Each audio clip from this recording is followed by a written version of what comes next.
सुप्रभात छात्रों। आज इसके पहले लेक्चर में हमने देखा कि भाषा की परिभाषा। तो भाषा की परिभाषा 21 मानी गई है और भाषा की विशेषताएं 21 मानी गई है और उसका हमने बहुत गहराई से अध्ययन कर लिया है। और अगला टॉपिक जो है वह है भाषा उत्पत्ति संबंधी विविधवाद। तो यहाँ अध्ययन के लिए आपको भाषा उत्पत्ति संबंधी विविधवाद जो है इसमें कई लिखे गए हैं। यानी भाषा उत्पत्ति संबंधी विविधवाद जो है वे यानी इस प्रकार है। यानी उत्पत्ति संबंधी विविधवाद: उत्पत्ति सिद्धांत, धातु सिद्धांत, अनुकरण सिद्धांत, श्रम परिवार सिद्धांत, मनोभावाभिव्यक्ति सिद्धांत और समन्वित सिद्धांत। यानी उत्पत्ति सिद्धांत को या इसके बारे में जैसे हम देखते हैं तो यानी उसमें जैसे हम देखते हैं कि यानी प्रत्यक्ष और अप्रत्यक्ष मार्ग भी हम देखते हैं। यानी यहाँ यानी पहले हमें देखना है कि यानी भाषा उत्पत्ति संबंधी जो विवाद है उसके बारे में हमें पहले सोचना चाहिए। जब हम भाषा के बारे में सोच विचार करते हैं तब पहला प्रश्न ये निर्माण होता है कि भाषा की उत्पत्ति कैसे हुई। जैसे एक आज भी प्रश्न आमंत्रित है कि भाषा पहले या मनुष्य पहले, या मनुष्य पहले या भाषा पहले। जैसे कहते हैं ना, अंडा पहले या मुर्गी पहली, मुर्गी पहली या अंडा पहला, क्योंकि अंडे से मुर्गी की निर्मित होती है और अंडा मुर्गी ही देती है।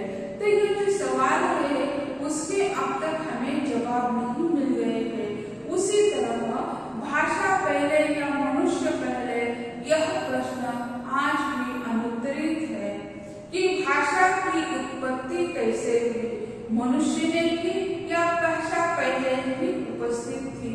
तो ऐसे कई यानी विवाद हमें दिखाई देते हैं। इसी सवाल पर प्राचीन काल से आज तक विचार होता आ रहा है। प्राचीन काल से आज तक यह विचार होता आया है कि भाषा की उत्पत्ति कैसे हुई या जैसे हो रहा है। भाषा की उत्पत्ति का प्रश्न भाषा विज्ञान का है। यानी भाषा विज्ञान यानी भाषा का अध्ययन करने वाला विज्ञान ऐसा कहा जाता है। तो यह भाषा का यानी भाषा कब निर्माण हो गई, कैसे निर्माण हो गई, इसके बारे में सोचने का अधिकार जो हम मानते हैं वो भाषा विज्ञान का है, ऐसे कहते हैं। यह भाषा उत्पत्ति का प्रश्न भाषा विज्ञान का है या नहीं, इस पर भी कई लोग मतभेद करते हैं कि यह भाषा विज्ञान का प्रश्न नहीं है, यह मानव विज्ञान का प्रश्न है। ऐसे में जितने व्यक्ति उनकी प्रवृत्तियां हमें दिखाई देती हैं। कुछ लोगों का कहना है कि भाषा विज्ञान एक विज्ञान है और उसके अंतर्गत सिर्फ वे ही विषय आ सकते हैं जिन पर विचार करने के लिए वैज्ञानिक और ठोस आधार हो। जैसे कई लोगों का कहना है कि भाषा विज्ञान एक विज्ञान है और उसके अंतर्गत विज्ञान के अंतर्गत वे ही विषय सिर्फ आ जाते हैं जिन पर विचार करने के लिए वैज्ञानिक ठोस आधार मिल जाता है। विज्ञान क्या है? जैसे एक टॉपिक है भाषा विज्ञान, विज्ञान है या कला। विज्ञान जो होता है सत्य पर आधारित होता है, उन्हें निष्कर्ष की आवश्यकता होती है, निष्कर्ष उनके सामने होना अनिवार्य होता है। तो भाषा विज्ञान जिन्हें निष्कर्ष तक पहुंचते हैं क्योंकि अन्वेषण चलता रहता है, आगे क्या हो गया, आगे क्या हो गया, इसके बारे में वह सोचते रहते हैं। तो यह अन्वेषण जो होता है, अन्वेषण होना अनिवार्य माना जाता है। तो यह विज्ञान में निष्कर्ष महत्वपूर्ण होते हैं। तो निष्कर्ष जहाँ नहीं निकलता उसे विज्ञान नहीं कहते। एक मराठी में कहावत है, भाव दाखवणे साध्य घाल, यानी क्या, दिखाओ उसमें, नहीं तो इनकार कर दीजिए। वह चीज दिखाओ, नहीं तो इनकार कर दीजिए। यानी इसका मतलब क्या, यानी विज्ञान वस्तुनिष्ठ है, यानी वह वस्तुनिष्ठ है, वह चीज हमें दिखाई देती है। कुछ लोगों का कहना है कि भाषा विज्ञान एक विज्ञान और उसके अंतर्गत सिर्फ वे ही विषय आ सकते हैं जिन पर विचार करने के लिए वैज्ञानिक और ठोस आधार हो। फिर भी भाषा की उत्पत्ति लाखों वर्ष पहले हुई है, जिस पर विचार करने के लिए बहुत कम आधार उपलब्ध है। यानी जैसे भाषा हजारों साल, जितने मनुष्य की, जब से मनुष्य की उत्पत्ति हुई तब से कई लोग भाषा मानते हैं, लेकिन वे ऐसा कहते हैं कि उसके लिए काम करने के लिए जो सामग्री चाहिए, सामग्री उपलब्ध नहीं, क्योंकि उसी समय सामग्री को हम कहाँ रखते हैं, लिखित रूप में। लिखने की कला को अवगत होनी चाहिए, तो लिखने के लिए उसी समय तो कागज था नहीं। जैसे हम देखते हैं कई लोगों में तो उनके ताम्रपत्र हमें मिलते हैं, या जैसे पेड़ों के पत्तों पर लिखा रहता है, तो ऐसे बार में वो पत्ते खराब हो जाते हैं, उनका भी उनकी भी एक आयु है। तो ऐसे जो है प्राचीन जब हमें कुछ मिलता है तो वो बहुत पुराना हम मानते हैं। तो ये भाषा की उत्पत्ति बहुत प्राचीन है, उसके लिए कोई ठोस पर्याय हमें नहीं मिलता है या कब आधार उपलब्ध होते हैं। केवल अनुमान पर भाषा उत्पत्ति के बारे में निर्धारित रहना पड़ता है, यानी अनुमान ही लगाया जाता है, ऐसा होगा, ऐसा था, ऐसा नहीं कह सकते हैं, ऐसा होगा, ऐसा चलता होगा, ऐसा अनुमान लगाना पड़ता है। यानी अनुमान के आधार पर हम निश्चित नहीं कर सकते हैं। केवल अनुमान पर भाषा उत्पत्ति के बारे में निर्धारित रहना पड़ता है। अर्थात यह भाषा विज्ञान का अंग नहीं मानते, फिर भी भाषा विज्ञान यह भाषा का विज्ञान है। निश्चित रूप से भाषा का पूरा इतिहास और उसके हर रूप का भाषा विज्ञान के अध्ययन का विषय हुआ है। इस कारण भाषा विज्ञान की उत्पत्ति और उसके आरंभिक रूप के अध्ययन को भाषा विज्ञान से अलग नहीं किया जा सकता। विचार करने के सामग्री का अभाव है, इसलिए इस विषय को भाषा विज्ञान की मर्यादा से बाहर करना युक्त नहीं है। जैसे सामग्री उपलब्ध नहीं है, इसी आधार पर उसे भाषा विज्ञान के कक्षा या कटघरा जो है उससे अलग नहीं किया जाना चाहिए, ऐसा कई विद्वानों का कहना है। क्योंकि जहाँ से हमें सामग्री मिलती है उससे आगे हम उसका अनुमान लगा सकते हैं, तो इसीलिए वे कहते हैं कि सामग्री उपलब्ध नहीं है, इसी कारण उसे भाषा विज्ञान के कटघरे से बाहर नहीं निकालना चाहिए।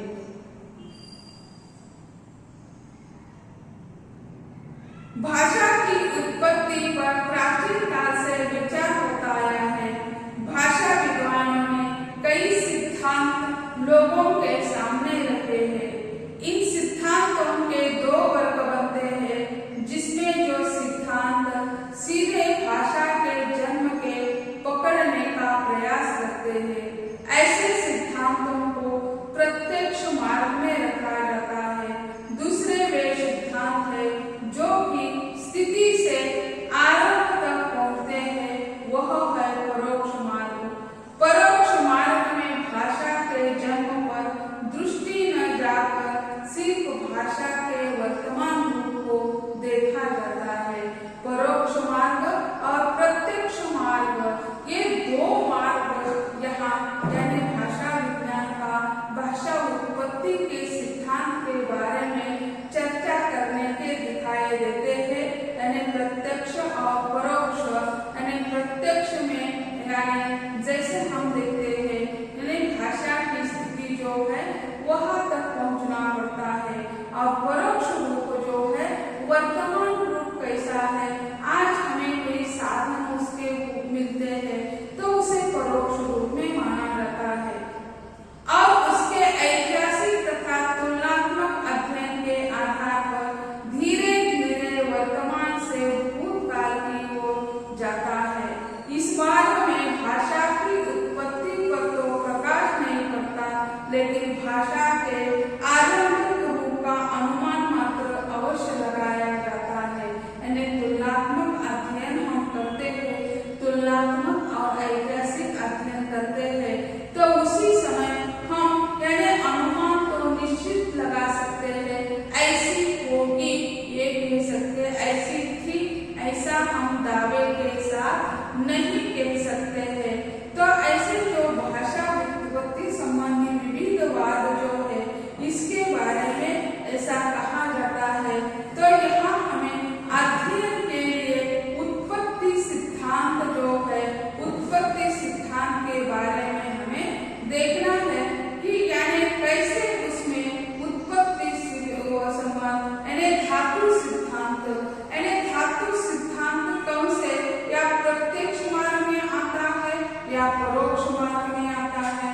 तो यानी प्रत्यक्ष और परोक्ष यह अलग अलग मार्ग माने जाते हैं। जैसे धातु सिद्धांत जो है वह धातु सिद्धांत यानी प्रत्यक्ष मार्ग में आता है।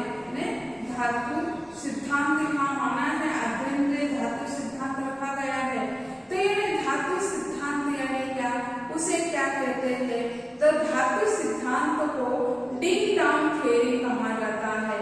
यानी इस सिद्धांत के प्रणेता जो है, जैसे यानी इस सिद्धांत की ओर सबसे पहले यानी संकेत प्लेटो ने दिए हैं। यानी प्लेटो ने सबसे पहले इस सिद्धांत को स्थापित करने का प्रयत्न कर दिया, लेकिन यह नहीं हो गया उनके जीवन काल में।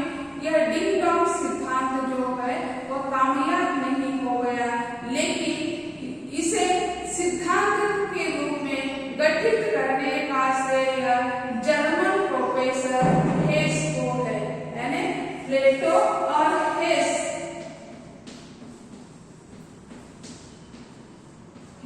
जो है उन्होंने इसे यानी डिंग डॉन्ग थ्योरी के रूप में स्थापित करने का प्रयत्न कर दिया, लेकिन पहले प्लेटो ने इस डिंग डॉन्ग थ्योरी के प्रति संकेत कर दिए थे। इसी कारण कई लोग कहते हैं डिंग डॉन्ग थ्योरी के प्रणेता प्लेटो है, कई लोग कहते हैं हेस है, लेकिन कल्पना तो प्लेटो की है और उसके बाद यानी उसे सिद्धांत के रूप में स्थापित करने का कार्य हेस ने कर दिया है। इसके बाद उसे मुद्रित रूप में मुद्रित कर विद्वानों के प्रकट करने का काम इनके शिष्य ने कर दिया। मैक्स मूलर ने पहले इस सिद्धांत के रूप में स्वीकार किया, किंतु बाद में निर्णायक कर छोड़ दिया। यानी हेस के बाद उसे मुद्रित कर यानी उसे प्रकाशित कर सने विद्वानों के सामने प्रकट करने का कार्य हेस के जो शिष्य है उसने क्या प्रस्तुत कर दिया। मैक्स मूलर जो है उन्होंने इस सिद्धांत को पहले मान लिया, यानी डिंग डॉन्ग थ्योरी को उन्होंने इसे मान लिया। यानी पहला जो है धातु सिद्धांत, यानी धातु सिद्धांत यानी उसे अंग्रेजी में डिंग डॉन्ग थ्योरी